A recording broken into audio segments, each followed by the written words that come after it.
Merci, Monsieur le Président, Madame la Ministre. Mes chers collègues, je souhaitais vous interroger sur IA et ZAN, sujet des zéro artificialisation nette, qui nous anime beaucoup dans cet hémicycle.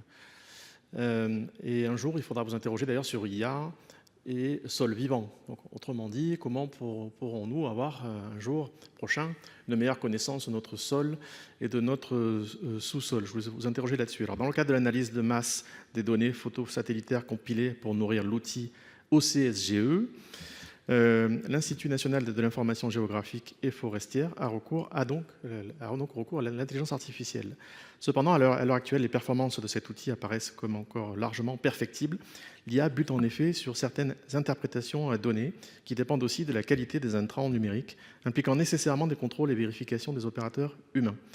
Il est également possible de signaler directement des erreurs d'interprétation dans une logique de participation d'utilisation à l'amélioration de la qualité de la donnée. Et là, je sors de ma question écrite pour vous dire qu'il y a des conflits dans les territoires entre l'État et les collectivités sur ce qui a été réellement artificialisé. On n'a pas les mêmes chiffres. Donc, si vous voulez, il y a non seulement la construction du sujet, mais la gouvernance et le partage de la donnée.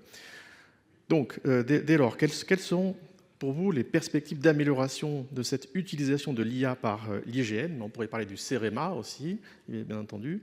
Quel gain peut-on espérer en termes de mise à jour des millésimes, des séries de données, et comment s'assurer de la fiabilité de ces données? Un référentiel partagé avec d'autres pays pour permettre des analyses comparatives intéressantes sur le rythme et la géographie de l'artificialisation est une piste. Est-ce qu'elle peut être envisagée? On aurait aimé vous entendre sur tous ces sujets. Merci. Merci, Madame la Ministre.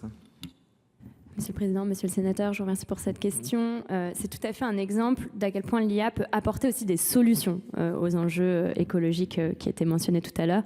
Et donc c'est bien sûr un sujet très pertinent sur lequel on sait que la puissance de l'intelligence artificielle peut nous aider à modéliser, à comprendre, à répondre aux interrogations que vous avez soulevées. On sait que l'IGN et l'IGF font un travail déjà très important sur cette question. Ils sont à la pointe de l'utilisation de l'IA, ils développent un certain nombre de choses. Il y a des limitations, mais il y a quand même un effort et une volonté d'aller plus loin.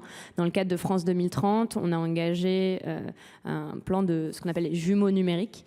Donc on regardera plus précisément si dans le cadre de ce plan, l'IGN pourrait bénéficier d'une aide et d'un appui pour pouvoir avancer plus vite et d'être encore plus performant sur cette question parce qu'il y a des cas d'usage qui peuvent nous permettre de résoudre un certain nombre de questions importantes. Merci, Monsieur Blanc. Merci Madame la Ministre. Simplement un point d'alerte sur la gouvernance de ce sujet. C'est-à-dire que les élus n'aient pas l'impression que ce soit imposé, que ça tombe d'en haut. Parce que sur le ZAN, c'est ça le problème. La planification est mal vécue. Donc faisons-le ensemble.